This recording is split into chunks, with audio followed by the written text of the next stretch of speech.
Nous allons pouvoir commencer, si vous le voulez bien. Bien, chers collègues, madame, monsieur, je vous remercie pour votre présence aujourd'hui et vous prie d'excuser le président de la délégation aux entreprises, Olivier Riedman, qui avait ce matin un contretemps l'empêchant d'être présent. La délégation aux entreprises a adopté plusieurs rapports sur la question de l'emploi et des compétences, dont j'étais moi-même rapporteur. Mais aujourd'hui, nous souhaitions aborder la question du coût du travail, qui fait écho à une récente table ronde d'entrepreneurs venus témoigner de leur combat pour maintenir une production en France, en pointant la difficulté que constitue le coût du travail dans un environnement très concurrentiel. Comment favoriser le fabriqué en France lorsque le travail coûte tant aux entreprises et que les consommateurs français peuvent se tourner vers les importations si peu coûteuses en main-d'œuvre? Depuis de nombreuses années, le sujet du coût du travail fait l'objet de propositions variées. Déjà en 2014, Pierre Cahuc et Stéphane Carcillo publiaient leur étude intitulée « Alléger le coût du travail pour augmenter l'emploi ». Ils montraient que si la baisse du coût du travail s'applique à tous les salaires de manière indifférenciée, elle se traduira essentiellement par des hausses de salaires et peu de création d'emplois. La même année, la Commission européenne pointait du doigt la France en indiquant que le coût du travail et la rigidité des salaires pesaient sur la compétitivité de la France. Le Conseil d'analyse économique avait un peu plus tard voulu évaluer l'impact des politiques de réduction des cotisations employeurs sur la compétitivité des entreprises françaises à l'export, en concluant qu'aucun effet significatif n'avait été observé. En avril 2025, Rexecode a montré que dans les secteurs marchands, le coût horaire du travail s'élève à 44 € en France contre 38 € en moyenne dans la zone euro. Cependant, les récents chiffres d'Eurostat font apparaître un rattrapage à la hausse des salaires nets pour les pays de l'Est, tandis que l'Allemagne, la France et l'Espagne ont enregistré une croissance des salaires inférieure à la moyenne européenne de 20%. Mais les débats récents ont fait émerger deux thématiques dans l'analyse du coût du travail. D'un côté, la question récurrente de la compétitivité de la France, partagée par d'autres pays, et de l'autre, une nouvelle considération autour de l'insatisfaction sociale exprimée sur les rémunérations, ce qui a été mis en évidence dans le rapport de l'Institut de l'entreprise à la suite d'un groupe de travail lancé à l'initiative du MEDEF dans le cadre du Front économique. Pour débattre avec nous ce matin, nous avons le plaisir d'accueillir Madame Anne-Sophie Alsif, chef économiste chez BDO France. Vous êtes docteur en sciences économiques et professeur d'économie à la Sorbonne, spécialiste des prévisions économiques. Vous avez mené de nombreux travaux sur la réindustrialisation, le risque protectionniste ou la création de valeur. Et puis, Monsieur Antoine Fouché, président du cabinet Quintet, vous avez été le directeur de cabinet de la ministre du Travail de 2017 à 2020 et vous avez publié un ouvrage intitulé « Sortir du travail qui ne paye plus ». Je vais vous laisser la parole à tous deux pendant une dizaine de minutes pour un propos introductif. Puis, nous aurons un temps de débat avec mes collègues. Madame Alsif, vous pouvez débuter en nous livrant votre analyse de la question du coût du travail, en rappelant notamment les caractéristiques de la compétitivité coût de la France par rapport aux autres pays européens, mais aussi hors de l'Union européenne, les conséquences de la spécialisation productive et les défis structurels de l'organisation du travail. Monsieur Fouché, vous pourrez rappeler les enjeux du travail que vous avez identifiés qui ont fait glisser le débat de la traditionnelle approche de l'employeur basée sur le coût du travail à celle des travailleurs, qui souligne la rémunération de l'effort. Vous pourrez également évoquer vos propositions en matière de fiscalité. Encore, merci à tous deux d'être présents ce matin. Je rappelle que cette table ronde est retransmise en direct sur le site internet du Sénat, puis en vidéo à la demande. Madame Alsif, je vous propose de débuter.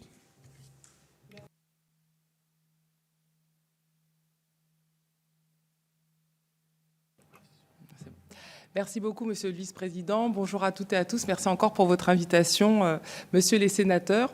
Donc, en effet, je vais commencer d'abord en dressant un petit peu un panorama. Vous avez très bien rappelé des chiffres, mais je pense que pour être pertinent, il faut aussi davantage se comparer, notamment à notre partenaire allemand, puisque c'est en effet la première puissance économique européenne et c'est également notre premier client et fournisseur. Le coût du travail, vaste question. Très souvent, en effet, on pointe la France en disant qu'on a un coût du travail très élevé, puisqu'en effet, on finance par ce coût du travail une grande partie de toute notre protection sociale. Et donc, on serait beaucoup moins compétitif par rapport à nos partenaires européens. Quand on regarde les chiffres et leur évolution concernant le coût du travail, notamment dans le secteur marchand non agricole, catégorie INSEE, hors service, eh bien, on voit qu'on a une moyenne, en effet, qui est assez hétérogène au niveau des pays européens. On a un écart à peu près qui va de 1 à 5 entre des pays comme la Bulgarie, où vous avez un coût horaire du travail à peu près 10 €, et le Luxembourg, où vous êtes à 55 €. Donc un écart, en effet, sur l'Union européenne, qui est assez important. On a une moyenne qui est autour, en effet, de 33 € l'heure pour la moyenne des pays européens. La France, 6e position, avec un coût moyen horaire à 43,9 € et qui se trouve en global derrière l'Allemagne à 44,1 € pour les chiffres de 2024. Et quand on regarde le coût du travail, notamment dans le secteur de l'industrie manufacturier, qu'est-ce qu'on voit? On voit que le coût du travail en France est très légèrement inférieur à celui de l'Allemagne, puisqu'on est à 46,9 € pour la France, alors qu'on est à 48,6 € pour l'Allemagne. Par contre, dans les services, là, on a en effet une différence. Pour les services marchands, la France a un coût du travail horaire supérieur à l'Allemagne, à 43,5 €, alors qu'on est à 42,1 € pour l'Allemagne. À mon sens, une fois qu'on a donné ces chiffres, alors on voit au niveau de la moyenne européenne, en effet, on a un écart qui est important, Bulgarie, Luxembourg, mais quand on regarde notre évolution, notamment par rapport à notre partenaire allemand, on voit qu'on est vraiment, ces dernières années, dans une convergence et qu'on a finalement un écart qui est assez faible. Donc je vais faire peut-être l'avocate du diable ce matin, monsieur, madame les sénateurs, en disant peut-être que la question n'est pas uniquement celle du coût du travail, mais plutôt celle de notre spécialisation productive, et peut-être d'une spécialisation productive beaucoup plus importante que nos partenaires européens, et notamment allemands et italiens, dans le secteur des services au détriment de l'industrie. En effet, on est, et à mon sens, c'est ce qui explique notre difficulté, plus que le coût du travail seul, dans un processus de désindustrialisation qui a commencé en France aujourd'hui depuis plus de 20 ans. Ce processus de désindustrialisation, à mon sens, a commencé sur un constat, toujours le même, qui nous réunit ce matin, 20 ans après, le fameux coût du travail. Et le pari à l'époque, il y a 20 ans, quel était-il? Il était de se dire, eh bien en effet, on a l'arrivée sur les marchés internationaux de pays à faible coût de main-d'œuvre, l'industrie est délocalisable et donc de fait, nous ne pourrons pas être compétitifs. Donc de fait, nous allons nous désindustrialiser et nous allons nous spécialiser dans le secteur des services qui n'est pas délocalisable. Vous travaillez dans un restaurant, aide à la personne, vous ne pouvez pas être délocalisé dans d'autres pays. Et donc, on va faire ce choix de spécialisation sectorielle qui nous permettront de faire face à la compétition du coût du travail, puisque ce sont des emplois qui ne sont pas délocalisables, qui sont protégés et de garder notre base productive, notre base d'emploi en France. Bien évidemment, c'est une période où on avait les problématiques de chômage de masse, notamment des jeunes, et donc il y avait une réflexion à avoir sur inverser la fameuse courbe du chômage, qui était un élément essentiel des politiques économiques.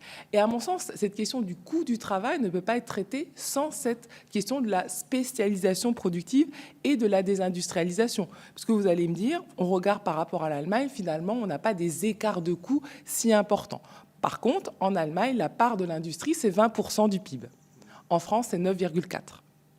Donc, à mon sens, la question est en rapport avec ce coût de la désindustrialisation, voilà, qui n'est pas quelque chose d'anodin, mais qui a un impact direct sur notre compétitivité et sur, en effet, l'impact pour la France d'avoir un coût du travail que l'on dit moins compétitif, parce qu'en effet, on est plus spécialisé dans les services. Les services, par rapport à l'industrie, créent moins de gains de productivité, moins de valeur ajoutée, et donc, tendanciellement, vous avez des niveaux de rémunération qui sont plus faibles dans les services que dans l'industrie. On regarde les derniers chiffres, on est de 15 à 20% de rémunération plus importante dans l'industrie. En termes de type de contrat, on est beaucoup plus dans des contrats à durée indéterminée dans l'industrie que dans les services. Et quand on regarde le taux de formation, qui est un élément très important, vous le rappeliez très bien, monsieur le vice-président, on a un problème de mobilité sociale. Beaucoup de salariés disent on commence à un emploi, 20 ans après on est au même emploi, on n'a pas eu forcément de formation. Eh bien, où est-ce qu'il y a le plus de formation professionnelle? C'est dans l'industrie, beaucoup moins dans les services. Donc, cette spécialisation productive, à mon sens, a eu un impact très important sur, en effet, nos gains de productivité. Le fait de spécialiser dans les services, et d'ailleurs, c'est assez intéressant dans les chiffres, on voit que le coût du travail est plus important en France dans les services qu'en Allemagne, alors que, comme il y a moins de gains de productivité, eh bien, on pourrait dire qu'on devrait avoir des coûts beaucoup plus bas dans les services. On voit que ce n'est pas le cas. Et l'autre élément qui est assez intéressant, c'est que ce concept de désindustrialisation, et notamment dans des secteurs à forte valeur ajoutée, eh bien, ça a eu vraiment un impact important en termes d'échelle des salaires, notamment, on en parlera avec, j'imagine qu'Antoine Fouché en parlera, du SMIC, sur l'évolution salariale. Avec ces spécialisations dans les services, l'idée c'était d'avoir plus d'emplois créés. D'ailleurs, on le voit, hein, depuis à peu près 5 ans, on a un taux de chômage qui a baissé, on est passé en deçà des 8%, mais la majorité des emplois créés l'ont été dans le secteur des services, avec une productivité beaucoup plus faible. Par exemple, au marché du travail américain, vous avez beaucoup plus d'emplois qui ont été créés dans l'industrie ou dans la tech. Et donc, vous avez des gains de productivité qui sont beaucoup plus importants. Donc, une spécialisation, à mon sens, sectorielle qui explique qu'on a perdu en compétitivité. L'autre élément, c'est que lorsqu'on a gardé de l'industrie, à mon sens, on s'est mis sur un niveau qui peut être un niveau appelé moyenne gamme, avec un coût du travail qui reste en effet élevé. Et donc, on est peut-être allé dans un effet ciseau, c'est-à-dire que on a eu un effet de niveau de gamme de l'industrie qui était assez moyen, parce que justement, on avait un coût du travail élevé, parce qu'on avait une compétition internationale. Donc, finalement, en termes de qualité, on n'était pas sur le hors-coût allemand, hein, avec la machine-outil ou la voiture allemande qui était sur le très haut de gamme. On était en concurrence avec des partenaires qui avaient des coûts qui étaient moins importants, mais à des prix qui étaient pour nos partenaires qui vendaient leurs produits à des prix beaucoup plus bas. Donc, effet ciseau, un niveau de gamme qui est en fait pas très haut de gamme, donc on se retrouve en concurrence avec des partenaires qui ont délocalisé, mais avec en effet un coût du travail plus élevé, donc on n'est pas compétitif en termes de prix. Et donc, la conséquence, c'est la perte de compétitivité. Tout à fait. Une fois qu'on a placé un petit peu ce tableau, la question, c'est de dire, voilà, comment faire? On a ce constat. C'est vrai que depuis quelques années, on a quand même une politique de l'offre.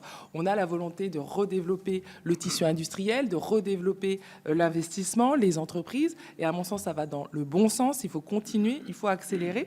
Mais encore une fois, il faut se poser la question de la spécialisation sectorielle. Est-ce qu'en développement, on veut en fait développer tous les secteurs à des niveaux de gamme moyens et donc d'être en concurrence avec la Chine ou d'autres pays?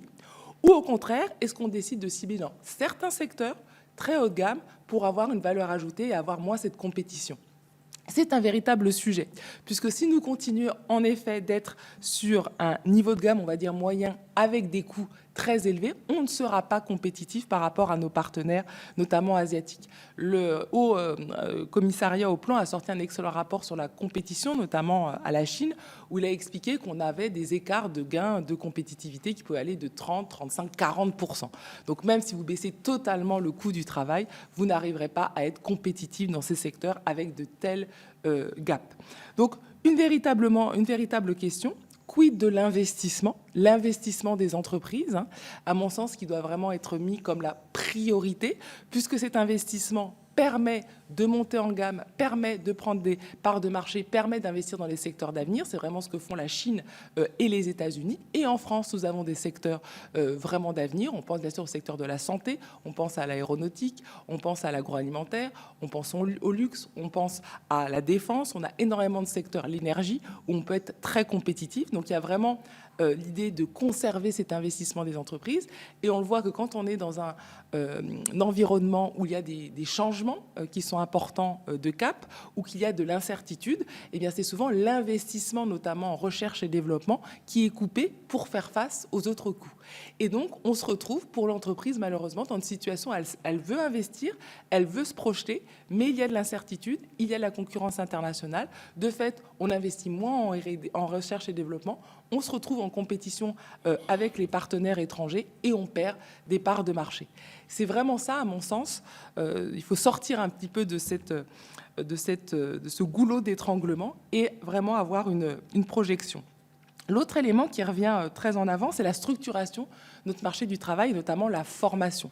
On regarde souvent les pays du Nord, qui sont en effet des bons élèves sur ce sujet. Pourquoi ? Parce que lorsque vous avez une formation peu ou moyennement qualifiée à 20 ans ou 25 ans, vous avez des bilans qui se font très régulièrement pour que vous puissiez évoluer et passer du tertiaire à l'industrie, en tout cas d'avoir des passerelles importantes et d'avoir accès à une formation professionnelle continue, pas seulement une formation initiale. Et en effet, les pays nordiques, là-dessus, sont très bons.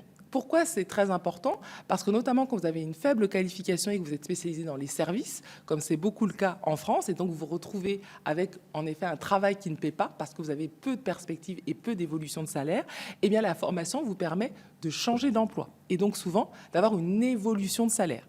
Ce que j'expliquais précédemment, c'est ce qui se passe souvent dans l'industrie. Dans l'industrie, vous avez plus de formations, vous pouvez être entré comme opérateur sur une chaîne, vous allez avoir une formation pour utiliser l'intelligence artificielle ou par exemple une imprimante numérique, et donc vous allez tout d'un coup être opérateur d'une machine. Vous allez avoir une augmentation de votre niveau de qualification et donc de votre salaire, et donc aussi de votre qualification au regard de l'entreprise, mais du marché du travail.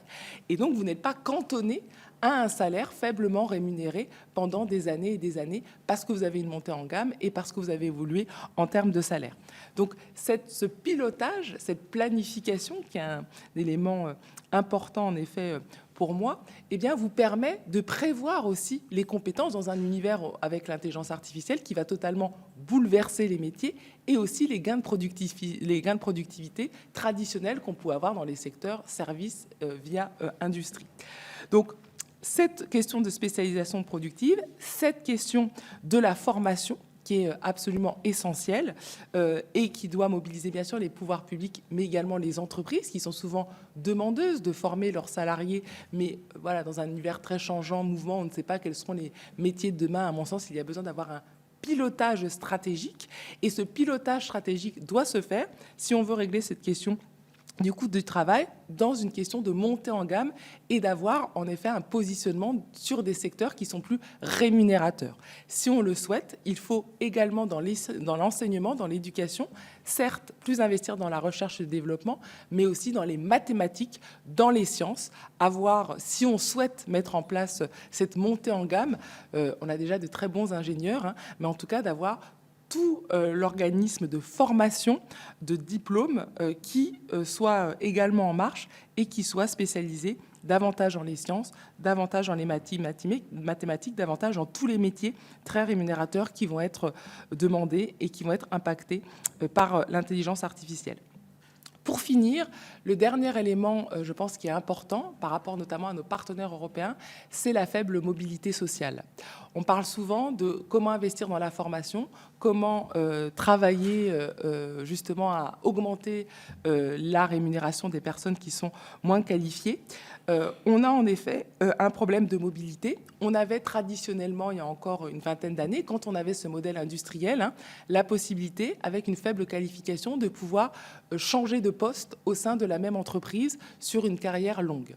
Aujourd'hui, on n'est plus du tout dans cette vision. Un, parce que les métiers vont changer, on l'a dit, notamment avec l'intelligence artificielle. Et deux, parce qu'on voit qu'on est dans une société qui est beaucoup plus basée dans les services, donc où il y a souvent beaucoup plus de changements de poste, de profession, qu'on peut l'avoir dans l'industrie traditionnelle quand vous regardez les temps par poste. Et donc là aussi, les entreprises, à mon sens, ont vraiment besoin de pouvoir avoir des conditions qui leur permettent d'organiser cette mobilité sociale, qui permettent à leurs salariés de pouvoir changer de poste, changer de grade, en ayant accès à une formation et surtout en ayant une vision. C'est-à-dire que peut-être au niveau des pouvoirs publics de se dire, voilà, on a cet objectif. Aujourd'hui, on a des objectifs de réindustrialisation. On est à 9,4, on a dit, de l'industrie dans le PIB. On aimerait passer peut-être à 12, peut-être à 13%. Eh bien, cet objectif, ça s'accompagne de quoi? Pour aider les entreprises à aller et à relocaliser en France. Vous l'avez dit, hein, c'est quelque chose et un élément stratégique, à mon sens, absolument fondamental. Mais pour que ça fonctionne, il faut vraiment qu'il y ait un travail conjoint avec les entreprises et vraiment mettre l'investissement productif au cœur de cette montée en gamme. Merci beaucoup. Merci beaucoup, Mme Alsif. Je passe la parole à M. Fouché, si vous voulez bien. Merci, Monsieur le Président, Mesdames les sénatrices, Messieurs les sénateurs. Je suis largement d'accord, ou même très largement d'accord avec ce qu'a dit Anne-Sophie Alsif. Donc, je me permettrai simplement de compléter sur 4 points. Le premier point, repartir de ce par quoi elle a commencé, qui est que, effectivement, quand on regarde la comparaison internationale aujourd'hui, les chiffres d'Eurostat, de Rexecode, etc., on peut dire, sans exagérer, que la France n'a plus de problème de coût du travail, y compris industriel. Et on peut donner les chiffres, je ne vais pas revenir dessus, ils sont en ligne, ils sont consultables, c'est facile. Nous, on est à 44. Il y a 5 ou 6 autres pays qui sont beaucoup plus industrialisés que nous et qui sont plus chers. Donc si vraiment le coût du travail était le problème de l'industrie française, si c'était le coût du travail qui plombait l'industrie française, pour reprendre l'intitulé de la table ronde, nous n'aurions pas la Belgique, l'Autriche, l'Allemagne, le Danemark, beaucoup plus industrialisés que nous et beaucoup plus chers. Et nous n'aurions pas non plus la Suède, beaucoup plus industrialisée que nous et à peu près au même coût du travail. En revanche, ce n'est pas parce qu'il n'y a pas de problème de coût du travail qu'il n'y a pas de problème de charge sur le travail. Et ce serait mon deuxième point. Vous avez eu la gentillesse, Monsieur le Président, de rappeler le livre que j'ai écrit. Et c'est ce que j'ai un peu essayé de montrer. C'est-à-dire que autant en termes de coût du travail, quand on compare ce que ça coûte in fine à l'entreprise, donc dit techniquement le super brut, il y a beaucoup de pays en Europe qui sont et plus industrialisés et plus chers. Autant quand on regarde, quand on compare le rapport entre ce que ça coûte à l'entreprise et ce qui va dans la poche du salarié, là nous sommes l'un des pires pays d'Europe. Je fais juste la comparaison avec l'Allemagne, je ramène ça à 100 € et après je prends le salaire moyen pour vous donner les ordres de grandeur. En France, quand vous gagnez 100 € en moyenne en travaillant, vous en gardez 54. En Allemagne, quand vous gagnez 100 € en travaillant, vous en gardez 62. L'exemple, je le transpose maintenant au salaire moyen. Le salaire moyen dans l'industrie en France, chargé, super brut, c'est 5 500 €. Quand ça coûte 5 500 € à l'entreprise, il en reste 3 000 dans la poche du salarié, qui est le salaire net moyen en France dans l'industrie. Mais en Allemagne, où pour les mêmes 5 500 € de coût de l'entreprise, il en reste 3 460 aux salariés. Et donc, on a un écart de 400 à 500 € sur le salaire moyen qui va dans la poche du salarié. Et me semble-t-il, c'est ça le vrai problème qu'on a aujourd'hui et qui rejaillit sur la productivité et la compétitivité industrielle, parce que même si le niveau de salaire et le pouvoir d'achat ne fait pas tout, améliorer sa vie ou son niveau de vie matériel grâce à son travail, c'est une des conditions, pas la seule, mais c'est une des conditions pour être motivé, productif dans le travail qu'on exerce. Et donc, me semble-t-il, la revalorisation financière nette du travail, ce n'est pas une condition suffisante pour rebooster la productivité dans notre pays, mais c'est une condition absolument nécessaire. Et donc ça, encore une fois, c'est pas parce qu'il n'y a plus de problème de coût du travail qu'il n'y a pas de problème de charge sur le travail, simplement, pour le dire de façon là aussi un peu technique et sans doute un peu trop rapide, mais c'est un problème de charge non pas patronale, mais un problème de charge salariale sur le travail. Le troisième point que je souhaitais souligner en propos introductif, c'est que c'est pas parce qu'il n'y a pas de problème de coût du travail là aussi qu'il n'y a pas de problème de prélèvement. Mais c'est pas les charges patronales qui sont le problème, c'est la fiscalité de production. Et là aussi, quand on fait les comparaisons internationales, les choses sont assez claires. Autant sur le coût du travail, on est en dessous des pays qui sont plus industrialisés que nous, autant sur la fiscalité de la production, on est les pires d'Europe, au sens où nous sommes ceux, en Europe, qui fiscalisons le plus la production en pourcentage de PIB. C'est-à-dire les impôts de production représentent 4% du PIB en France. Alors les impôts de production, c'est hors masse salariale et hors impôt sur les bénéfices. Donc c'est la CVAE, la C3S, vous connaissez ça par cœur et mieux que moi. Et ça, nous, on est à 4% du PIB. Il n'y a aucun autre pays en Europe qui prélève 4% du PIB sur les entreprises qui produisent. C'est une fiscalité anti-production. Et elle est d'autant plus anti-production, la fiscalité française, quand on compare avec la fiscalité de la consommation. C'est-à-dire, autant nous sommes ceux, en Europe, qui taxons le plus la production, autant nous faisons partie de ceux aussi, en contraste, qui taxons le moins la consommation. Il y a un rapport du Conseil des prélèvements obligatoires de 2023 sur la TVA qui essaye d'analyser le taux effectif moyen de TVA dans l'ensemble de l'Union européenne à partir des données d'Eurostat. Parce que tous les pays ont des taux nominaux et des taux particuliers. Nous en avons 4, 2, 6, 5, 10, 20. Le Conseil des prélèvements obligatoires calcule que, du coup, le taux effectif moyen sur l'ensemble des biens et services en France, il est à 9,7. C'est le troisième le plus faible de l'Union européenne. C'est 5,5 points en dessous du Danemark. C'est 1,5 point en dessous de l'Allemagne. C'est en dessous de tous les pays qui sont restés industrialisés. Et donc nous avons la fiscalité d'un pays de consommateurs, ce que nous sommes devenus, et nous n'avons pas la fiscalité d'un pays de producteurs, ce que sont restés les Danois, les Allemands, les Autrichiens, les Suédois, etc. Et donc, en un sens, me semble-t-il, autant il n'y a pas de problème de coût du travail, autant nous avons un vrai problème chronique, qui est un choix collectif, et qui est un choix collectif anti-production et anti-industriel, et qui consiste à taxer les entreprises de production, et donc essentiellement industrielles, mais pas que, 4 fois plus, même pas 20 ou 30% de plus, 4 fois plus que les entreprises allemandes, par exemple. Et ce qui m'amène à mon dernier point introductif, qui est, une fois qu'on a dit ça, qu'est-ce qu'on peut faire? 3 pistes pour ouvrir le débat. Si les 3 points que je viens d'évoquer avec vous sont à peu près exacts, ce que j'ai la faiblesse de croire, il faut les corriger. Donc le premier point, qui est les charges salariales sur le travail, qui sont l'une des pires d'Europe, et qui ne sont pas tellement un problème pour l'entreprise, quoique, c'est un problème indirect de motivation, mais qui est un problème de motivation au travail, de rémunération au travail, et à la fin, même si ce n'est pas la seule raison, mais de travail qui ne paye plus, au sens qui ne permet plus d'améliorer sa vie quand on travaille à la majorité des gens depuis 15 ans. C'est la première fois depuis 1945 que ça nous arrive.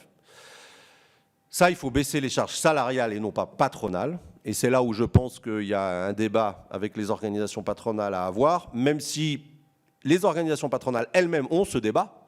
C'est-à-dire le MEDEF est resté sur une position de baisse des charges patronales, ce qui pose un problème technique, parce que des charges patronales au SMIC, il n'y en a plus. Donc qu'est-ce qu'on baisse? S'il n'y en a plus, qu'est-ce qu'on baisse?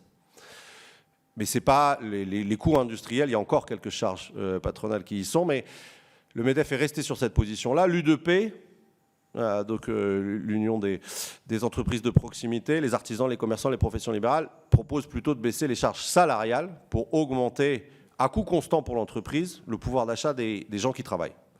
Donc le débat existe et je pense qu'il est sain, et me semble-t-il, c'est vers une baisse des charges salariales, d'autant que les charges salariales sont les mêmes à tous les niveaux de salaire. C'est 22 points que vous soyez smicard, ou enfin payé, rémunéré au SMIC, 2 SMIC, 3 SMIC, 4 SMIC. Ça, c'est le premier point, me semble-t-il, c'est ça la priorité. Deuxième priorité, c'est qu'on ne peut pas rester avec 4 points de PIB sur les impôts de production.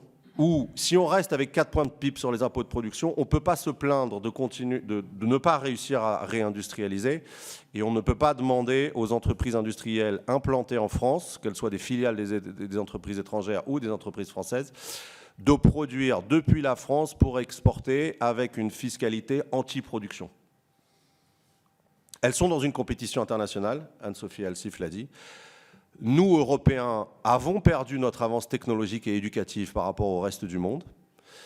Et donc, nous ne pouvons plus ne plus avoir d'avance technologique, ne plus avoir d'avance éducative, ne plus avoir d'avance organisationnelle et en même temps, pour la même production, taxer davantage. C'est impossible. Ou alors, ça nous condamne à perdre des parts de marché au niveau mondial, c'est-à-dire exactement ce qui nous arrive depuis une dizaine d'années, l'Allemagne comprise. Et là, le rapport du Haut Commissariat au Plan qui est sorti il y a quelques semaines le montre de façon mathématique et, me semble-t-il, totalement incontestable. Et puis, une fois qu'on baisse les charges salariales et pas patronales, qu'on baisse la fiscalité, il faut compenser parce que la situation financière du pays fait qu'on ne peut pas se permettre de creuser le déficit. Et là, me semble-t-il, et je terminerai par là, c'est difficile, mais ce n'est pas parce que c'est difficile qu'il ne faut pas essayer de le faire, c'est de compenser en se rapprochant du panier de fiscalité des pays qui sont restés industrialisés en Europe et de compenser du coup en augmentant la taxation de la consommation, c'est-à-dire la TVA. Là-dessus, je fais 3 remarques terminales sur la TVA parce que je sais que c'est un sujet qui est compliqué, qui est sensible, etc. Première remarque, c'est que ce n'est pas du tout la même chose en termes de pouvoir d'achat et de justice sociale d'augmenter la TVA à la suite d'une baisse de charges salariales ou à la suite d'une baisse de charges patronales. Ce qui a été proposé aux Français jusqu'à présent, c'est d'augmenter la TVA à la suite d'une baisse de charges patronales. Et ça, pour le coup, on peut dire légitimement, en forçant un peu le trait, que c'est antisocial ou anti-pouvoir d'achat, parce que vous n'avez pas d'augmentation du salaire net et vous avez une augmentation des prix. Donc il y a une baisse du pouvoir d'achat. Mais si vous avez une baisse des cotisations salariales et une augmentation de la TVA, là, pour le coup, tous les gens qui travaillent augmentent leur pouvoir d'achat. Si vous baissez les cotisations sociales, par exemple, de 10 points, ce que je propose dans le bouquin, et d'augmenter la TVA de 4 points, tous les gens qui travaillent ont 6 points de pouvoir d'achat en plus. Ceux qui perdent, c'est ceux qui gagnent leur argent autrement qu'en travaillant, c'est-à-dire les héritiers, les rentiers et les retraités. Mais tous les travailleurs gagnent. Et donc le clivage se déplace de peu rémunéré versus très rémunéré, qui est d'habitude ce qu'on fait pour s'opposer à la TVA sociale, à un clivage, c'est vrai, si on fait ça, tous les travailleurs seront gagnants, qu'ils soient rémunérés au SMIC ou à 10 000 € par mois, mais les personnes qui gagnent leur argent autrement qu'en travaillant seront perdantes, ça c'est vrai. Le deuxième point sur la TVA sur lequel je voudrais insister, c'est que si le rapport notamment du Haut Commissariat au Plan est exact et que nous avons maintenant perdu notre avance technologique, voire nous sommes en retard de façon technologique, c'est comme si nous étions dans plusieurs aspects de notre spécialisation industrielle comme un pays émergent. C'est-à-dire qu'en fait, nous sommes plus chers pour produire moins bien. Nous produisons à des coûts supérieurs des produits qui sont de moins bonne qualité, de moins bonne intensité technologique que les pays asiatiques et notamment la Chine. Si ce constat-là est à peu près exact, qui est celui que Florent Menegaux a fait, patron de Michelin, a fait devant l'Assemblée nationale il y a quelques mois. Donc ce n'est pas, me semble-t-il, très subversif de dire ça, c'est juste de la lucidité. Si ça est exact, on a besoin de protéger, comme tous les pays émergents l'ont fait dans le monde, de protéger notre industrie pour compenser son retard technologique. Et donc d'avoir des taux de... Qu'est-ce que ça veut dire ça? Ça veut dire d'avoir des taux de TVA différenciés en fonction du lieu de production. Ce qui, par ailleurs, est complètement compatible avec la transition énergétique, puisque nous, grâce au nucléaire, la production française est par nature mécaniquement moins porteuse de CO2 que ce qui était fait en Chine, où en Chine, 60% encore de la production, made in China, c'est made in charbon, encore maintenant, même si ça sera beaucoup moins vrai, heureusement pour la planète, dans les décennies qui viennent. Et donc d'avoir un taux de TVA différencié selon le lieu de production permettrait de soulager les travailleurs, de donner un avantage compétitif aux entreprises qui produisent en Europe et en France, et d'avoir une recette fiscale supplémentaire par rapport aux entreprises étrangères. Et je terminerai juste par là, en un mot. C'est que le reproche qui est, en 30 secondes, le reproche qui a été fait à la TVA, il était assez fondé à partir du moment où on baissait les charges patronales, mais il ne l'est plus du tout si on baisse les charges salariales. Et surtout, il n'y aurait rien de plus juste, non seulement c'est efficace, mais il n'y aurait rien de plus juste que d'augmenter la TVA de façon différenciée entre le Made in France ou Europe et le Made in ailleurs dans le monde, du point de vue des travailleurs. Parce que la mondialisation, depuis 20 ans, ça a consisté à dire à une grande partie des travailleurs français qui sont trop chers et qui sont trop payés. Ce qui, à certains moments de l'histoire, a été en partie vrai, etc. Mais la TVA, augmenter la TVA et baisser les charges salariales, ça consiste à dire que ce n'est pas les travailleurs français qui sont trop payés, c'est les marges des entreprises étrangères qui vendent en France qui sont trop élevées. Et donc, si on augmente de 4 points la TVA, évidemment que les entreprises étrangères qui produisent à l'étranger et qui vendront en France ne vont pas répercuter les prix de 4 points. Elles prendront sur leur marge. Et de ce point de vue-là, c'est fondamentalement plus juste d'avoir une protection sociale davantage financée par la consommation, parce que derrière ce mot de consommation, en fait, c'est les marges des entreprises étrangères qu'on sollicitera au lieu de solliciter le pouvoir d'achat des travailleurs français. La TVA, elle est payée par 168 millions de personnes. Les cotisations sociales, elles sont payées que par 28 millions de personnes. Donc en élargissant l'assiette, non seulement on booste l'industrie, non seulement on booste le pouvoir d'achat, mais en plus, on détend les taux sur l'ensemble des personnes. Pardon, excusez-moi, j'ai fini. Bien, merci, Madame, Monsieur, pour ces explications. Alors, effectivement, je vais passer la parole tout à l'heure à mes collègues, mais tout de suite, quand même, bon, d'abord, vous établissez des comparaisons avec nos voisins européens, mais la concurrence de production ne vient-elle pas de plus loin, c'est-à-dire de pays où le coût du travail est bien moins élevé que celui qui a été évoqué? Je pense en particulier aux produits qui viennent d'Asie, bien entendu, et qui inondent aujourd'hui le marché européen. Ça, c'est un premier point, une première réaction. Une seconde, Monsieur Fouché, vous évoquez la question de la TVA et du taux différencié, mais est-ce qu'on a la capacité juridiquement, au regard des règles de l'Union européenne, d'établir un taux de TVA différencié suivant l'origine de produits? Est-ce que ce ne sont pas plutôt des droits de douane à l'entrée du marché européen pour des produits pour lesquels on pourrait estimer qu'il y ait un impact carbone, par exemple, extrêmement élevé? Est-ce que c'est pas plutôt comme ça qu'il faudrait appréhender les choses? Et puis, troisième observation sur la question de la TVA, du transfert des charges salariales sur la TVA, un sujet que je partage d'ailleurs, puisque j'ai déjà eu l'occasion de le porter ici, mais on s'aperçoit que cela peut avoir un effet notamment sur le pouvoir d'achat des retraités. Est-ce que c'est un frein selon vous?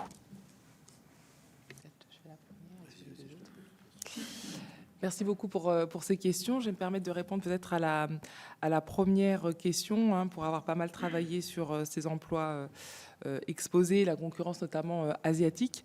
La question, et on l'a expliqué précédemment, c'est vraiment peut-être d'avoir une vision très long terme pour savoir sur quel secteur et quelle stratégie industrielle on va avoir. Si en effet la stratégie de la France est de revenir sur des marchés, on est en compétition avec de la compétitivité coût, nous allons perdre. Mais est-ce que c'est notre but d'aller sur des produits à très faible valeur ajoutée où forcément, en termes de coût du travail, vous n'aurez jamais le coût du travail d'autres pays asiatiques? Et je pense que ce n'est pas ce que nous souhaitons forcément aujourd'hui.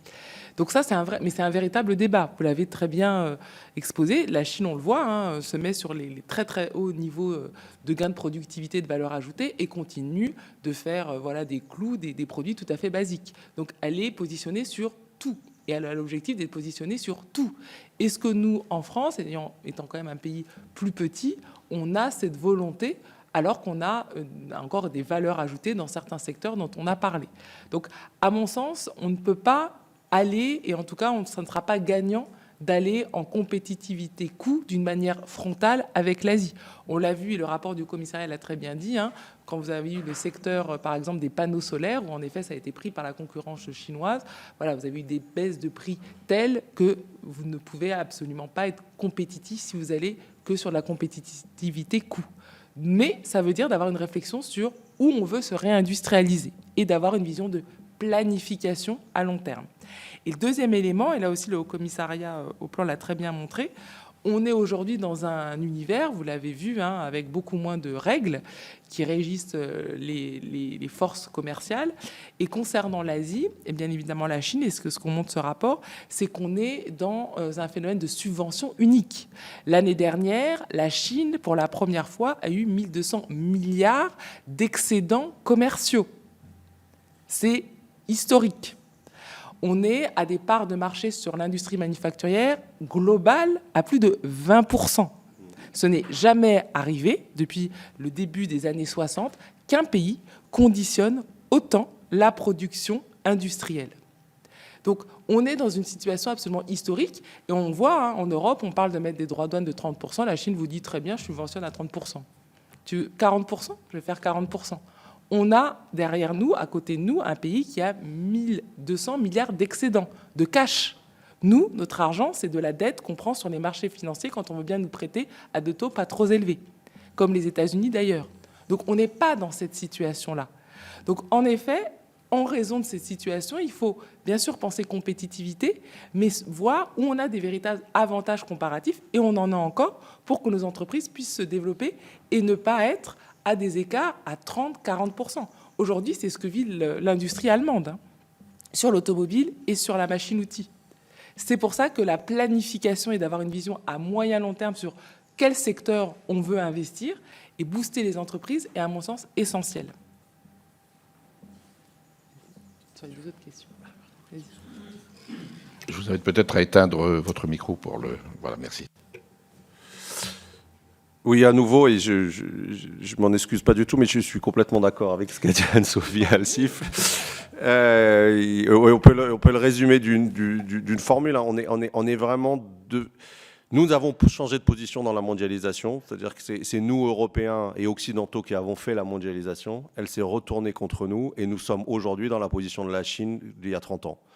Ou si on prend encore plus, on dézoome encore plus historiquement, c'est nous, Européens, qui avons inventé la modernité, et intellectuellement et technologiquement. Ça a duré 5 siècles. Et le point de vue des Asiatiques, c'est que c'était une parenthèse dans l'histoire, que cette parenthèse se ferme et que maintenant c'est leur tour. Et ce sera nous les dominés au XXIe siècle. Voilà. Et donc, s'il y a du vrai dans ce diagnostic-là, ce que plusieurs rapports documentent en montrant que nous sommes en retard technologiquement, en retard éducativement, par exemple, qu'est-ce qui permet de dire ça? La Chine forme chaque année autant d'ingénieurs que l'ensemble des ingénieurs qui a en stock, pardon de parler comme ça, dans l'économie française. 4 millions d'ingénieurs chaque année. Nous en formons à peine 60 000. Ils en forment 4 millions chaque année et qui ne sont pas moins bien formés que les ingénieurs français, y compris des grandes écoles. Hein. Donc, technologiquement, ils ont les meilleures technologies. Florent Ménégo, par exemple, ou le rapport Draghi, la Chine a 10 ans d'avance technologique sur les batteries, par exemple, sur les panneaux solaires, etc. Et donc, il faut que, si la géopolitique mondiale change, il faut que nos logiciels changent aussi, me semble-t-il. Et donc, on sort du coup complètement de la question du coût du travail, parce que même en supprimant la totalité des charges sur le travail, ce que nous ne ferons jamais et ce qu'il ne faut pas faire, on ne rattrapera pas le déficit de compétitivité. Il faut, comme... fait la transition avec votre deuxième question, je pense, beaucoup plus assumer l'idée que, là aussi, il y a quand même une consensus de la théorie économique, que si sur le constat, nous sommes aujourd'hui dans la situation d'un pays émergent, si nous ne voulons pas être laminés industriellement, il faut donner la préférence à notre industrie française et européenne vis-à-vis de l'industrie en dehors, et notamment asiatique, mais en dehors du monde, assumer cette forme de préférence pour les protéger et qu'ils ne disparaissent pas. C'est une leçon d'humilité aussi, hein, ça, parce qu'on a plutôt l'habitude, Européens, nous, de donner des leçons de physique nucléaire au reste du monde, ce qu'on a fait. Maintenant, c'est nous qui en prenons. Et donc, c'est vraiment un changement, là, pour le coup, de logiciel. Et ensuite, l'instrument technique, est-ce que c'est la TVA? Est-ce que c'est les droits de douane? Je pense là, Monsieur le Président, que c'est une vraie question, mais c'est un outil technique et les deux peuvent fonctionner. La question après, me semble-t-il, c'est plus le symbole et le ciblage. C'est-à-dire que les droits de douane sont à la main, juridiquement parlant, en tout cas aujourd'hui, de la Commission européenne. La TVA est plus à la main des États membres. Donc, le temps que la Commission européenne bouge, est-ce que, et elle ne bouge pas assez vite, même si elle aussi est en train de changer de logiciel, mais est-ce que nous, Français, nous restons les bras croisés en se disant, bon, bah, on va attendre, c'est une compétence européenne, ou est-ce qu'on fait déjà quelque chose sur la TVA? Est-ce qu'on a les moyens juridiques de faire quelque chose sur la TVA? Il me semble que oui. Il y avait la Commission elle-même et les services français, notamment à la demande de Christophe Béchu, ont produit un rapport qui montre qu'on pourrait envisager au nom de l'empreinte carbone une TVA circulaire qui en fait, à la fin, reviendrait à différencier les taux selon le lieu de production. Je le dis de façon peut-être trop simple et trop brutale, mais à la fin, ça revient à ça, même s'il y a des arguties juridiques qui permettent de le justifier du point de vue du droit international, mais à la fin, ça donne ça. Et donc je pense que oui, les marges de manœuvre à ce stade sont étroites, mais elles existent. Et par ailleurs, comme sur les droits de douane, il faut largement revisiter le règlement TVA. Il a été inventé et la France a pris toute sa part et sans doute à l'époque a-t-elle eu raison. À l'époque de la mondialisation heureuse, c'est fini. Et donc quand le monde change, il faut qu'on change nos règles. Et donc on révise cette directive TVA, me semble-t-il. Et sur votre dernière question qui va droit au but sur qui seraient les perdants d'une TVA souveraineté, puisque ça ne serait pas les travailleurs, puisque eux auraient leur pouvoir d'achat qui augmenterait grâce à une baisse de charges, ça serait qui les perdants? Effectivement, la première population serait la population retraitée. C'est d'ailleurs sans doute pour ça qu'on ne le fait pas. Mais c'est une mauvaise raison de ne pas le faire. Alors c'est facile pour moi de le dire, hein, qui ne rend pas compte aux électeurs. Mais me semble-t-il, là aussi on est dans une situation historique un peu à contre-courant. C'est-à-dire que c'est beaucoup plus difficile de produire en France aujourd'hui qu'il y a 30 ans, parce que nous avons perdu à nouveau notre avance technologique, éducative, etc. Donc les travailleurs français aujourd'hui dans l'industrie, qu'ils soient ingénieurs ou ouvriers, sont dans une situation de concurrence que n'ont pas connue leurs parents. C'était beaucoup plus... Nous avions de l'avance il y a 30 ans, nous n'en avons plus. Et donc ils sont dans une situation beaucoup plus difficile que leurs parents. Et par ailleurs, leurs parents, qui sont aujourd'hui à la retraite, sont la première génération de l'histoire à vivre aussi bien à la retraite que quand ils travaillaient. Il y a le même... Nous sommes le seul pays du monde avec l'Italie dans lequel, quand on est à la retraite, c'est-à-dire qu'on ne travaille plus, on a le même niveau de vie. Je ne rentre pas sur est-ce que c'est 98% ou 102%, on s'en fiche, c'est à peu près la même chose. Donc on a le même niveau de vie. Donc ça a été, on peut considérer que c'est un progrès collectif, et en un sens ça l'est. Le problème, ça ne l'est plus du tout quand ça se fait au détriment d'autres choix qui sont les choix d'avenir, et notamment de la production, de l'éducation, de la transition énergétique. Et choisir, c'est renoncer. Et à quoi on renonce? Pour l'instant, on ne renonce pas à ça. Et je pense qu'on a tort parce que c'est contraire à l'intérêt général de la France. Merci effectivement de ces explications. Il faut, à mon avis, qu'on avance de façon un peu organisée. On le voit bien pour ce qui concerne, par exemple, les petits colis, où on a institué au 1er janvier la taxe sur les petits colis. Et vous voyez comment les opérateurs d'autres pays contournent le dispositif qui n'a pas été mis en œuvre à l'échelle européenne. Donc il faut que l'on organise bien les choses. Je vais passer tout de suite la parole à Michel Masset, sénateur du Lot-et-Garonne et vice-président de la délégation sénatoriale aux entreprises. Merci, Président, chers collègues. Madame Alsif, donc, vous nous avez parlé de spécialisation productive, la nécessité de monter en gamme, d'être identifié aussi, parler de formation nécessaire, de façon à pouvoir changer de métier ou de profession en tout cas, de mobilité également. Et M. Fauché, vous nous avez dit que nous serions un pays de consommateurs plus qu'un pays que de producteurs. Avec 3 pistes possibles, une baisse de charges salariales, baisse de la fiscalité et tout cela compensé par la TVA. Mais il y a une piste que vous n'avez pas évoquée, ou très peu, et mon collègue en a parlé un petit peu, celle de l'Europe. N'y a-t-il pas un travail commun à faire aussi au niveau de l'Europe? N'y a-t-il pas des pistes à creuser au niveau européen? Est-ce qu'on n'a pas d'intérêt aujourd'hui aussi, pour anticiper certaines situations qui ont été évoquées tout à l'heure, de faire un petit peu plus bloc au niveau de l'Europe? Voilà. Et puis le dernier point, on n'a pas parlé non plus des aides possibles. C'est un dossier qui est cher aux entreprises ou à différents secteurs qui peuvent venir à la fois de l'Europe, mais également au niveau français. Oui. Merci beaucoup, monsieur le sénateur, pour votre question. Sur votre première question au niveau européen, bien sûr, la réponse est 1000 fois oui. Le problème, et Antoine Fouché l'a très bien dit, c'est que comme nous n'avons pas la main et que nous sommes dans des situations divergentes, on le disait, l'Allemagne, l'industrie, c'est 20% de son PIB, l'Italie, c'est 16%, nous, c'est 9,4%. Donc aujourd'hui, les puissances industrielles de l'Europe, c'est l'Allemagne et l'Italie, c'est pas nous. Donc eux, quand on leur parle de désindustrialisation, ils ont des problèmes de compétition internationale, notamment en effet avec l'Asie, mais ce n'est pas des pays désindustrialisés comme nous. Donc, ils ne sont pas dans cette problématique. Et c'est en effet le doigt et à mon sens la limite du fait qu'on n'ait pas de politique industrielle commune. On a une politique commerciale commune, on a une politique monétaire commune, mais nous n'avons pas de politique industrielle commune parce qu'en effet, on n'est pas du tout dans la même situation de désindustrialisation.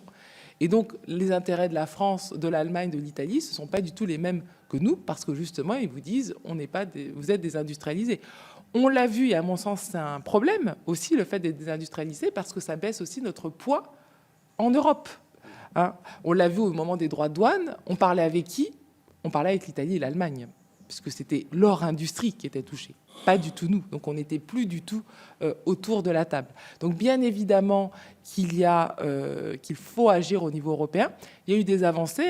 Les chefs d'État et de gouvernement sont réunis en Belgique, à côté de Bruxelles, pour justement parler de la préférence européenne. La Commission européenne a mis au devant de la scène un texte qui, lorsqu'il va y avoir des aides européennes, eh bien l'idée c'est que ce soit les entreprises justement de l'Union européenne qui en bénéficient en priorité.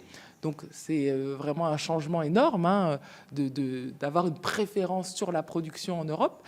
Mais bien évidemment, ça reste très ténu par rapport aux considérations et puis bien sûr par rapport à la compétition qui est très vive et qui est très rapide de nos partenaires. Donc c'est vrai que ce qui est pertinent, je pense, avec Antoine Fouché, c'est comment il dit, voilà, sur la TVA, on a un levier national qu'on peut peut-être mobiliser de suite sans attendre qu'on ait une véritable émergence de la politique industrielle européenne. Et puis pour finir sur ce point, bien évidemment qu'il aurait voulu, quand on a fait l'Europe monétaire et commerciale, avoir aussi cette politique industrielle. Parce que c'est quoi la force de la Chine et des États-Unis ? Même la Chine s'en met de là de côté, l'organisation, etc. C'est qu'ils ont une vision long terme et lorsqu'ils ont défini un objectif, ils mettent tous les leviers pour atteindre cet objectif. Vous avez aux États-Unis, on veut être les leaders de la tech, on est les leaders, on veut être indépendants énergétiquement, on met tout pour arriver à cet objectif. La Chine, pareil. Nous, on veut être leader de la transition écologique, on fait des choses dans ce sens, c'est super, mais on fait et on s'avance sur cette transition alors qu'on n'a pas l'offre européenne pour en bénéficier. Ce sont les autres entreprises étrangères qui vont en bénéficier parce qu'ils ont ce gain. Là, on dit en effet on a un problème énergétique, dépendance aux hydrocarbures, qui est un des leaders mondiaux sur l'énergie verte décarbonée. C'est nous. Donc peut-être qu'il faudrait peut-être le mettre en avant et profiter de cet avantage comparatif. On parle d'une préférence européenne, c'est ce que fait la Commission au niveau européen, et on a beaucoup moins de débat quand il s'agit en effet de la dépendance énergétique et de faire peut-être une union de l'énergie. Quand vous regardez, on a en effet des renouvelables, du solaire, on a le nucléaire, on a la Norvège, donc on a peut-être de quoi faire une union de l'énergie. Donc on réagit et on pense, en mon sens, en sillot. Il y a la transition écologique, il y a la politique industrielle, il y a les problèmes financiers, et il n'y a pas de vision globale pour dire voilà, c'est ça notre but, et donc on active tous ces leviers pour atteindre cet objectif. Oui, juste un mot de réaction. Oui. C'est effectivement, vous soulignez le fait que nous n'avons pas de politique industrielle européenne, et on peut le déplorer. alors même que la coopération européenne a démarré sur la CECA, la communauté européenne du charbon et de l'acier, qui était vraiment une politique industrielle de base. Oui, mais c'était plus, si je peux me permettre, sur le commerce, puisque c'était l'idée à l'époque de dire si on a des dépendances en termes de commerce, on n'aura plus de conflits armés. Et on se souvient, hein, ça a été signé en effet après la Seconde Guerre mondiale. Donc l'idée, et ça a été tout le postulat de la mondialisation, c'est de dire plus on est dépendant, plus on a des relations commerciales, moins on se fera la guerre. C'est malheureusement plus le cas aujourd'hui. Monsieur Fouché, vous vouliez rajouter quelque chose ? Oui, peut-être très rapidement, c'est que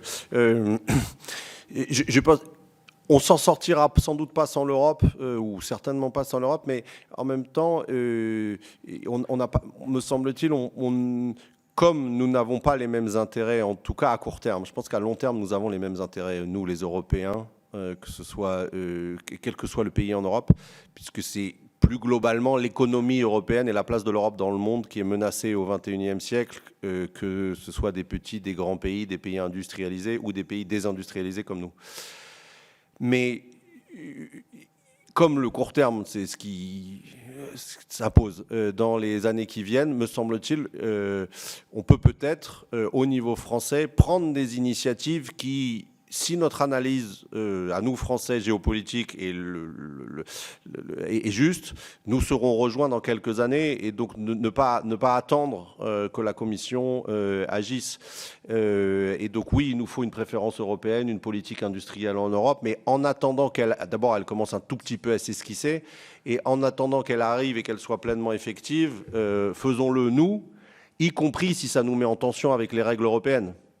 Parce que là, si nous avons des règles qui, au lieu de défendre les entreprises françaises et européennes, les mettent dans une position de difficulté, elles perdent leur légitimité, me semble-t-il, et à court terme, là pour le coup, en quelques années, elles seront révisées. Donc on peut aller plus vite que la machine, et le temps nous donnera raison, me semble-t-il. Et les aides aux entreprises, je trouve, sont un très bon exemple de ça, c'est-à-dire que c'est particulièrement réglementé. C'est totalement adapté d'interdire les aides aux entreprises dans un monde où tout le monde le fait et où, en fait, c'est pas grave si quelques autres pays dans le monde ne le font pas, parce qu'encore une fois, on a de l'avance. Mais une fois qu'on n'a plus d'avance, technologique, encore une fois, éducative, organisationnelle, etc., industrielle, si nous, on ne le fait pas et qu'eux le font, c'est du suicide. Industriellement, c'est du suicide. Ou alors, il faut considérer que nous, par nature, nous serions plus intelligents, nous, Européens, que le reste de l'humanité. Ce qui n'est pas le cas. Et donc, si ce n'est pas le cas, si on n'est pas mieux éduqué, pas plus technologique, que les autres y trichent et que nous, on ne triche pas, on n'y arrivera pas. Voilà. Et donc, c'est pour ça que je pense que oui, les aides aux entreprises, à un moment donné, il faut les assumer. Si l'analyse de la situation, de l'évolution du rapport de force est à peu près exacte, on ne peut plus se permettre d'être les seuls à respecter les règles du commerce international quand plus personne ne les respecte, même s'il ne faut pas perdre de vue qu'à terme, ça sera mieux que la plupart des continents, à nouveau, les respectent. Bien, je vais passer la parole à Pauline Martin, sénateur du Loiret et vice-présidente de la délégation sénatoriale aux entreprises. De donner tous nos titres, parce qu'on ne va pas s'en sortir.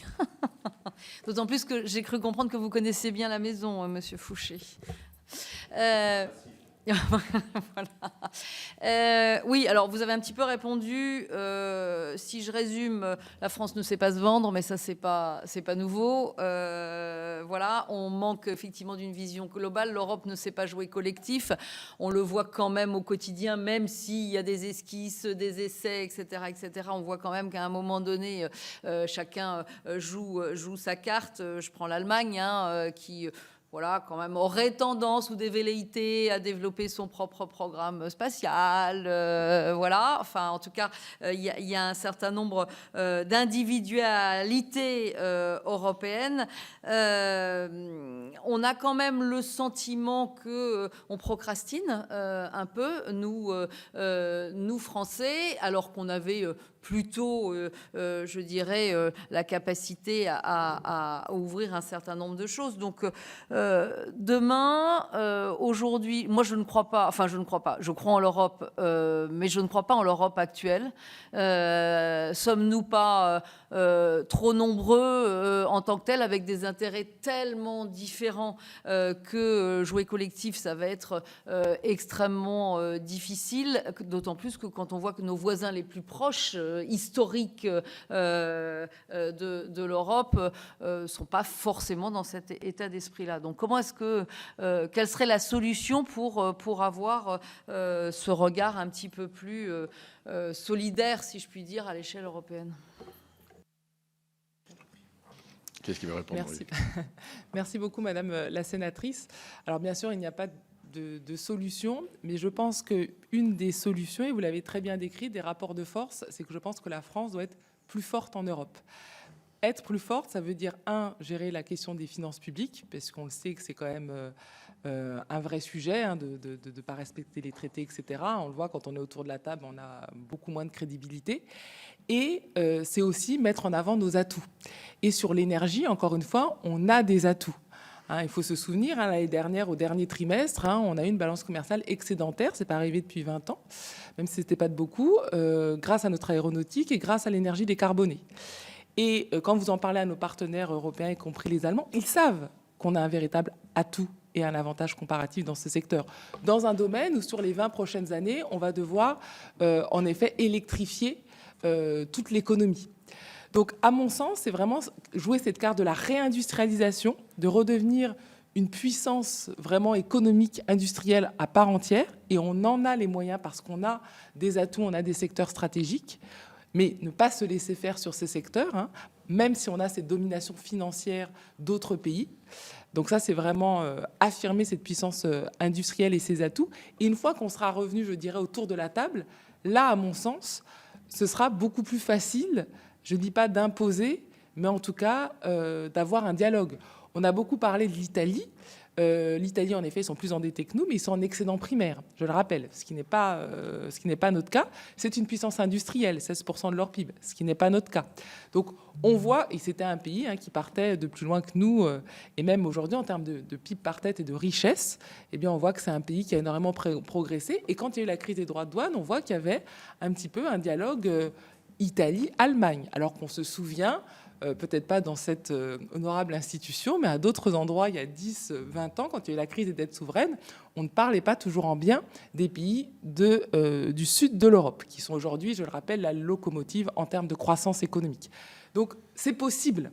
C'est possible si on fait les réformes, si on prend les choses en main comme les bilans qu'on fait aujourd'hui. C'est tout à fait possible de nouveau redevenir un leader. Bon, le coup franco-allemand reste quand même central en Europe, mais il faut un rééquilibrage. Et aujourd'hui, à mon sens, comme on n'est pas financièrement robuste, ni industriellement, c'est compliqué de s'imposer à chaque fois. C'est voilà, la France a des idées, etc. Mais combien ça va coûter, voilà. Et donc, on perd, on va dire un petit peu, je pense, de crédibilité par rapport à nos partenaires européens. Sur l'Europe, je pense que que la solidarité va s'imposer. Alors peut-être, j'essaie en disant ça de ne pas être bêtement naïf, mais elle va s'imposer pour deux raisons de fond. La première, c'est une raison de taille, c'est-à-dire qu'il y a toujours eu un débat sur est-ce qu'on est plus fort ensemble ou moins fort ensemble avec la Commission européenne, etc. Dans le nouveau monde du 21e siècle, où encore une fois on a perdu notre avance technologique et éducative, l'effet taille revient parce qu'on ne le compense plus par une avance ailleurs. Et donc nous sommes 68 millions, les Allemands sont 82, mais les Chinois sont 1,3 milliard, les Indiens 1,4 milliard, les Américains 350 millions. Et donc en fait, d'autres pays arrivent de plusieurs centaines de millions d'habitants. Donc les Européens n'ont pas d'autre choix, me semble-t-il, au XXIe siècle, de jouer gros pire s'ils veulent s'en sortir. Ils n'y arriveront tout simplement pas, même s'ils continuent de beaucoup travailler, d'inventer, etc. Comme les autres feront aussi ça, et qui sont plus nombreux, ils seront plus puissants.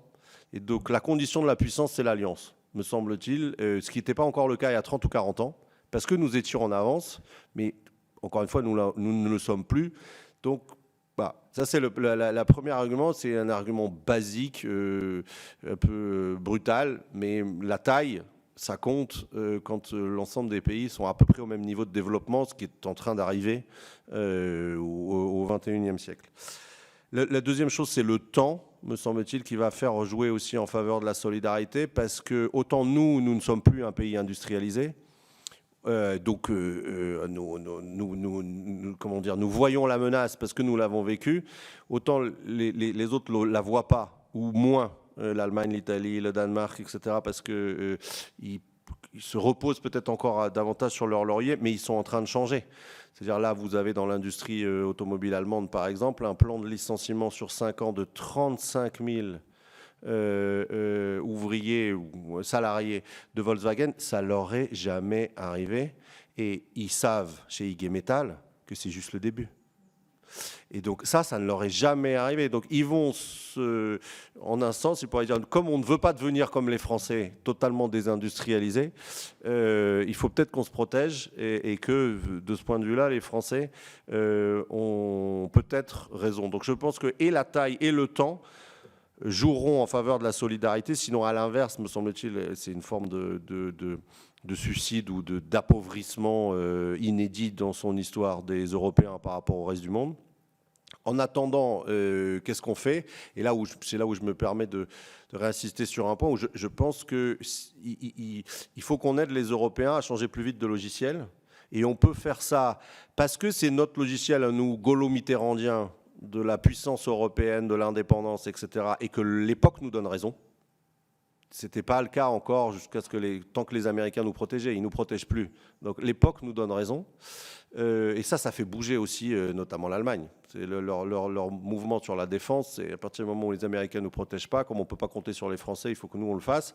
D'où aussi les velléités sur l'industrie de défense allemande. Et donc là-dessus, on a une initiative au plan européen, mais aussi au niveau national. Et c'est vrai que ce qui a été fait sur les petits colis, je pense, peut être lu de deux manières. C'est-à-dire, une manière consiste à dire, en fait, on est impuissant au niveau national parce que si on est pris dans un ensemble qui est plus vaste et si nous, on prend des initiatives et que les autres ne le font pas, c'est détourné par les entreprises. Première lecture. Deuxième lecture possible, me semble-t-il, c'est cette technique-là vis-à-vis des petits colis n'a pas fonctionné, essayons-en une autre. En même temps que nous essayons de convaincre les autres pays européens, on peut essayer autre chose, et c'est là où je me permets de revenir sur la TVA. La TVA, elle est payée dans le pays où c'est vendu. Donc je ne sais pas comment ça fonctionnerait, etc. Il faut demander à Bercy, mais s'il y a la volonté de trouver une solution technique, ma petite expérience de l'exercice du pouvoir est qu'on peut la trouver en fait. De ce point de vue-là, même si à la fin c'est gris, quand on veut trouver une solution, on peut la trouver, me semble-t-il. Oui, Pauline Martin.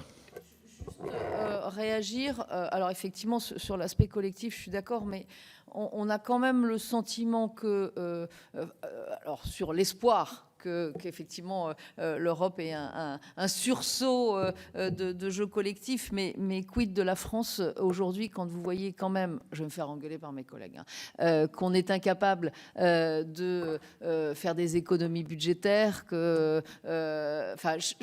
j'ai quand même une inquiétude. Les chefs d'entreprise, on les rencontre tous les jours dans nos territoires à l'échelle nationale. Les discours, on les entend tous les jours et on sent cette espèce d'immobilisme sur, je vais être claire, manque de courage à un moment donné de dire, voilà, il faut qu'on arrête la machine et il faut qu'on se projette un petit peu mieux. Quelle est votre vision là-dessus ? Tout à fait d'accord. Moi, c'est vrai que j'en appelle, alors pas forcément au plan comme on l'avait pu le connaître, mais le problème, à mon sens, c'est qu'on n'a pas de vision long terme et qu'on n'a pas de planification, excusez-moi du terme, à long terme. Rappelons-nous dans les années 60, au moment où on avait le fameux plan Marshall, avec des milliards qui venaient des États-Unis, en plein pendant la guerre froide. Qu'est-ce qui se passait ? On avait une planification. Et on avait des responsables politiques qui ont justement créé les tableaux entrée-sortie. Pourquoi ? Pour dire, voilà, on veut savoir où la valeur ajoutée française est créée. Parce que demain, si on n'a plus l'argent américain, eh bien, on veut, nous, la France, pouvoir être indépendant. Programme nucléaire. Donc, on a eu énormément d'éléments en fait, d'indépendance dans un contexte où il y avait les 30 glorieuses, 5% de croissance, où on avait l'argent américain, donc on était dans une situation économique où il n'y avait absolument aucun élément qui incitait à avoir cette vision long terme. Et à mon sens, comme on n'a pas cette vision long terme, vraiment ce débat en disant où est-ce qu'on veut être, où est-ce que la France veut être leader dans 20 ans, dans quel secteur ? Où ? C'est quoi sa place ? Est-ce que c'est un pays industrialisé, désindustrialisé ? Est-ce que c'est un leader des services et du tourisme ? Ou au contraire, c'est un pays, on peut le garder, hein, mais aussi un pays qui est une puissance industrielle ? Qu'est-ce qu'on fait pour ? On utilise justement notre valeur ajoutée dans l'industrie, dans les secteurs où on est encore leader, notre énergie décarbonée. Et donc, on met toutes nos forces pour aller à cet objectif. On n'a pas ce discours. Et donc, on gère le court terme. On le voit avec la crise énergétique. Hein. Le but, c'est de dire combien on va encore mettre d'énergie et de se dire, bah voilà, on pourrait peut-être accélérer l'électrification pour justement être moins dépendant, sachant qu'on est un leader de l'énergie décarbonée. C'est ce que feront, je pense, on voit les États-Unis le font. Hein, c'est comme ça depuis 2019, après le Covid, qu'ils sont devenus autosuffisants et exportateurs nets de gaz et de pétrole de schiste. Donc voilà, ils ont fait cette mue. La Chine, n'en parlons pas, ça fait 15 ans qu'elle est là-dessus. Nous, on n'a pas cette vision. Et donc, à mon sens, on gère le court-termiste. Et donc, on se dit, bah voilà, on est en déficit parce qu'on voilà, on a le modèle social, etc. Au lieu de se dire, bah si demain, on veut être un leader ou industriel, développer les entreprises, bah, vous allez augmenter votre base, vous allez créer plus de richesses. Donc, de fait, vous allez pouvoir financer tous ces débats. Et donc, vous renversez complètement le débat. Vous n'êtes pas là en train de chercher 3-4 milliards d'économies chaque mois en sueur en se disant ça ne va pas passer. Mais vous avez une vision de dire, bah voilà, et vous le dites à vos partenaires européens. Là, on est en déficit. C'est le cas de la Belgique, de l'Italie, qui sont aussi en déficit, qui ne respectent pas les traités. Vous avez un plan sur 20 ans. Personne ne va vous condamner là-dessus. Hein. La Commission ne veut pas qu'on se désendette en 2-3 ans, comme on l'a fait en 2010, c'est catastrophique. Personne ne veut ça. Les marchés ne le veulent pas. Personne. Par contre, ce qu'on veut, c'est avoir une ligne en disant, voilà, on a ce plan industriel, on va augmenter notre base productive, les recettes seront plus importantes, et de fait, avec ça, on va progressivement se réindustrialiser. On va, en effet, avoir des finances publiques plus saines sur 10-15 ans, parce que, voilà, tel est notre projet. Vous avez ça, tout le monde l'acceptera. Les marchés financiers, votre prime de risque va baisser, de payer 60 milliards le premier budget, de le donner en charge de la dette, bah vous allez en faire autre chose. Et après, tout s'enchaîne. Mais comme on n'a pas cette vision long terme, bah finalement, vous gérez voilà, les 3-4 milliards à trouver, ou les 10 milliards chaque année. Bien, puisque le thème de notre table ronde, c'est comment le coût du travail plombe-t-il la France. On a évoqué parmi les solutions, bien sûr, un ensemble de considérations qui sont importantes sur l'appréhension économique et la nécessité de pouvoir développer les emplois dans notre pays. Mais sur le thème du coût du travail, vous avez évoqué, M. Fouché, donc la question des cotisations sociales salariales qui sont trop importantes, qu'on pourrait éventuellement financer par le recours à la TVA. Est-ce qu'il y a d'autres solutions ? Est-ce qu'en particulier, un projet que je porte régulièrement dans les projets de loi de finances que nous examinons ici chaque année au Sénat, qui pourrait viser à ce que nous puissions substituer au financement par le travail de la protection sociale dans notre pays un autre mode de financement. En l'occurrence, aujourd'hui, la protection sociale, donc pour la santé, pour la retraite, la famille, etc., est financée par les cotisations sur le travail et la CSG. Est-ce qu'on ne pourrait pas avoir un autre mode de financement qui pourrait être, par exemple, une taxe sur les paiements, en tout ou partie de substitution au coût du travail, qui permettrait, alors même que tout le monde dénonce la financiarisation de l'économie, de pouvoir trouver un autre mode de financement et de ne pas faire en sorte que l'emploi soit pénalisé par des charges toujours supérieures, puisque nous voyons bien que les besoins sociaux sont croissants, ils vont l'être de plus en plus, puisque nous avons une population qui vieillit, et on sait bien que la population vieillissante, elle a des besoins de santé beaucoup plus importants. On a moins de naissances, donc moins de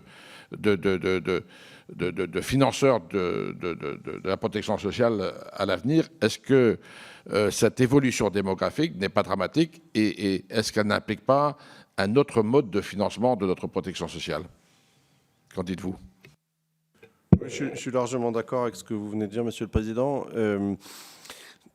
Pour prolonger ce que vous venez de dire, si on veut qu'il y ait un effet significatif de la baisse du coût du travail sur le pouvoir d'achat des travailleurs, parce que des tentatives de baisser un peu le coût du travail, ça a déjà été fait, ça a été pas concluant, parce que, me semble-t-il, c'était trop modeste. Je pense notamment au switch qui a été fait en 2017-2018, où on a supprimé les cotisations chômage 2,4, augmenté la CSG 1,7. En plus, on l'a fait en 2 temps, une fois 0,3, une fois 0,4. Les gens n'ont pas vu la différence, et donc c'était complètement raté, et en ordre de grandeur et en méthode. Donc, quel est l'ordre de grandeur si on veut la première question, me semble-t-il, si on baisse le coût du travail, oui, mais alors de combien, pour qu'à un moment donné, c'est un impact dans la perception que le travail paye à nouveau et qu'on sort du travail qui ne paye plus. L'ordre de grandeur, à mon avis, c'est une centaine de milliards d'euros, ce qui fait à peu près 10 points de cotisation. Pourquoi centaines de milliards d'euros? Parce qu'avec 100 milliards d'euros, c'est donc 10 points de cotisation en moins ou la suppression totale de la CSG et de la CRDS sur les revenus du travail, ça fait qu'on retrouverait, en ajoutant la productivité qui continue d'augmenter un tout petit peu c'est sur les 15 dernières années, on retrouverait l'augmentation du pouvoir d'achat des années 80, 90, 2000. Donc les 30 glorieuses, on ne le retrouvera jamais, on oublie. Mais les années 80, 90, 2000, le pouvoir d'achat des gens qui bossaient augmentait 2% par an. Et 2% par an, en une vie de travail, vous doublez votre niveau de vie. Ça, me semble-t-il, on peut le retrouver. 5% par an des 30 glorieuses, on ne retrouvera jamais. Mais 2% par an, ça, on peut retrouver. Et aujourd'hui, on est plus à 0,6, 0,7. Donc, c'est ça qui permet de dire que le travail ne paye plus, au sens où il faudrait travailler 80 ans pour doubler son niveau de vie aujourd'hui, ce qui n'a jamais existé depuis 1945. Donc, si on se dit l'ordre de grandeur, c'est 100 milliards d'euros pour retrouver une perspective de travail qui permet d'améliorer son niveau de vie, où est-ce qu'on va les chercher ? C'est 100 milliards d'euros. Alors, il y a des baisses de dépenses, mais me semble-t-il, les baisses de dépenses, on en aura besoin par ailleurs pour financer notre effort industriel, notre effort de défense, notre effort de transition énergétique, notre effort d'éducation, notre effort de transport. Donc, on peut toujours dire qu'on le finance par des dépenses, mais je pense qu'on n'échappera pas non plus à un peu de recettes pour compenser des baisses de cotisations salariales. Et à la fin, il y a deux manières de répondre. Il y a la manière technique, est-ce que c'est tel ou tel impôt? Est-ce que c'est... et donc, par exemple, la taxe sur les paiements, pourquoi pas? Mais je pense que si on veut avoir un débat sain dans le pays, il faut se dire à la fin, de toute façon, qui c'est qui va payer? Voilà, quel que soit l'impôt, la manière technique, qui va payer? Et là, c'est un débat qu'il faut qu'on ait, parce qu'il y a 4 types qui peuvent être par ailleurs les mêmes, mais 4 types de sources de revenus, en fait. Le travail, la rente, la retraite et l'héritage. Et donc, à la fin, c'est un arbitrage qu'il faut qu'on ait entre, en se disant, si on sollicite moins ceux qui gagnent leur argent en travaillant, il faudra solliciter plus ceux qui gagnent leur argent autrement qu'en travaillant, les héritiers, les rentiers, les retraités. Parce que une autre manière de présenter les choses peut être de dire effectivement on va faire telle et telle taxe, mais je pense que ce qui est important pour qu'on ait ce débat-là, c'est de savoir à la fin qui les paye.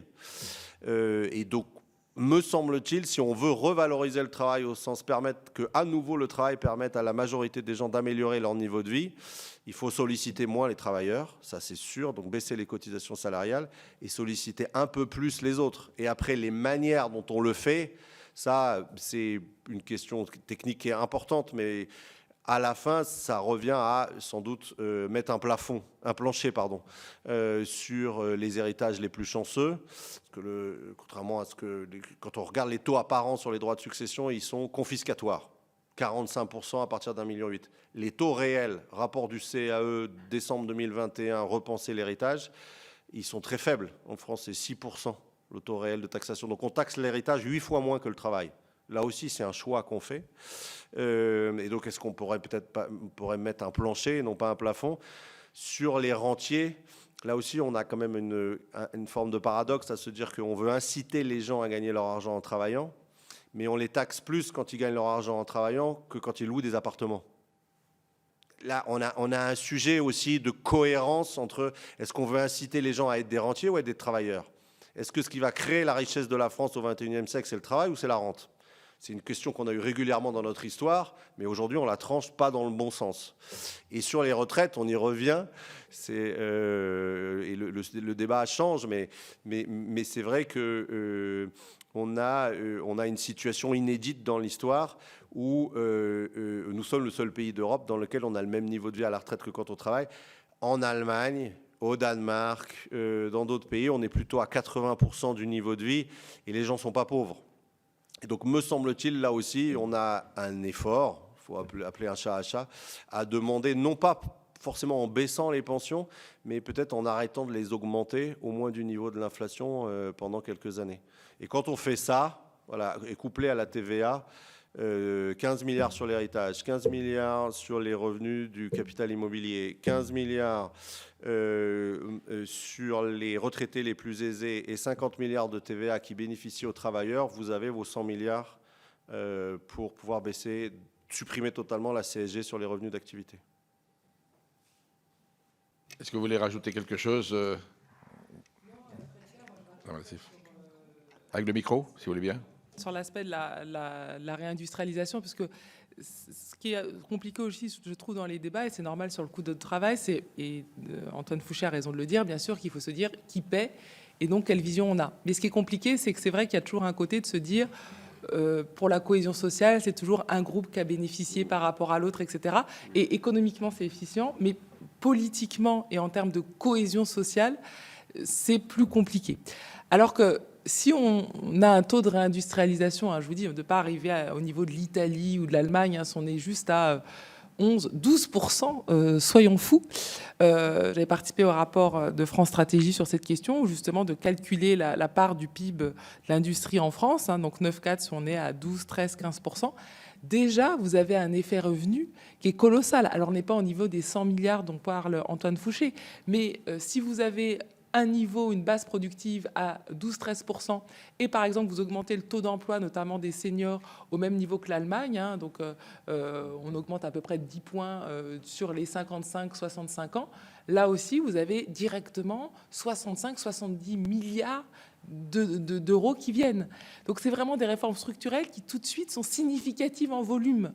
Et en plus, font, à mon sens, que vous avez moins la stigmatisation des retraités contre les travailleurs, des personnes plus âgées contre les jeunes, et qui est en fait, à mon sens, pas toujours facile quand on veut justement être cohésion. Et le but, c'est en effet que chacun gagne. Il y a toujours des perdants, mais en tout cas, de faire qu'on fasse cohésion, qu'on fasse société, et que chaque groupe puisse contribuer en fonction de ses moyens. Donc, réindustrialisation plus augmentation du taux d'emploi, là aussi, je pense que ça peut être plus consensuel. Et en termes de revenus, on a également, mais ça complète bien, des volumes importants de recettes. Parfait, bien. S'il n'y a pas d'autres questions de mes collègues, je vais remercier Anne-Sophie Altsif et Antoine Fouché d'avoir bien voulu contribuer aux travaux de la délégation sénatoriale aux entreprises. Bien entendu, nous allons continuer à réfléchir sur ce sujet qui est important pour permettre, et c'est notre objectif, que les entreprises puissent se développer dans notre pays et que l'emploi puisse également se développer. Je voudrais vous rappeler que nous nous retrouverons jeudi prochain, 16 avril, pour un événement conjoint avec la délégation aux droits des femmes sur les femmes dans l'industrie, avec la participation de CCI France. Et donc, je vais vous souhaiter une excellente journée à tous et remercier donc encore nos intervenants pour leur contribution à nos travaux.